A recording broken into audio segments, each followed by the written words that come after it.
Salut tout le monde, alors là je vous filme un ancien carré potager que je cultivais avant qu'on m'arrache tout, et regardez ce que je trouve, de la mâche. Alors ça, c'est une belle boule, mais c'est pas de la mâche qu'on cultive en fait. C'est de la mâche doucette, c'est-à-dire que c'est une variété sauvage. Et si vous regardez, j'en trouve partout par terre. Et donc du coup, il y a une semaine, j'ai déjà testé, j'en ai pris un pied et je l'ai mis sur mon balcon, dans un pot, et ça tient très bien. Donc du coup, vous imaginez bien ce que je me suis dit. Regardez, il y en a partout.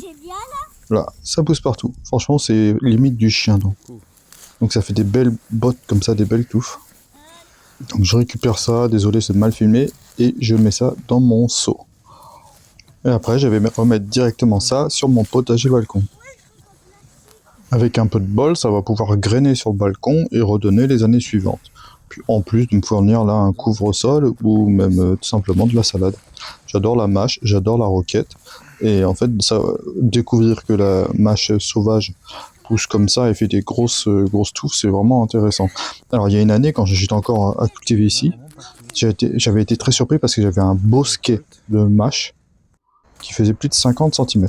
Alors, du coup, on est sur mon balcon et j'essaie de trouver un peu de place. Alors ce bac là, c'est pas le bac le plus exposé, c'est même celui qui est carrément le plus à l'ombre. On va voir ce que ça donne, et puis bon, comme il y en a plein qui poussent un peu partout, c'est pas trop un souci. Donc j'essaye du coup de trouver une place.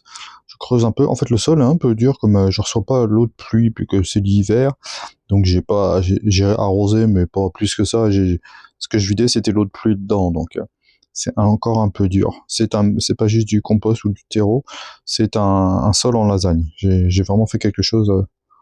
Voilà, donc en fait, je choisis des emplacements assez stratégiques pour pouvoir ensuite mettre mes pieds de tomates et les autres cultures en intercalé. Donc j'enlève les herbes qui ne m'intéressent pas et je vais planter comme ça la mâche un peu partout. Ah oui, pour information, j'ai tout mis dans mon seau et ça fait 2-3 jours que ça tient dans les seaux. Bon, j'avais laissé la motte de terre avec, et sans problème, vous voyez, elle est restée bien fraîche, donc je pense que ça va s'adapter assez facilement. Surtout que dans un petit pot, je vous dis, une semaine avant, j'ai fait le test et ça a marché très bien. Alors oui, dans mon jardin, il y a des surprises comme ça avec les pommes de terre qui poussent. C'est pas grave, on va la remettre un peu plus profondément en plus, et puis ça va se débrouiller. Que ce soit les tomates et tout ça, j'ai jamais eu trop de problèmes. Bon, évidemment, hein, j'imagine qu'en pleine terre, bien séparé, patates, tomates, ça se développe beaucoup mieux que sur un balcon. Mais moi, je peux pas inventer de la place.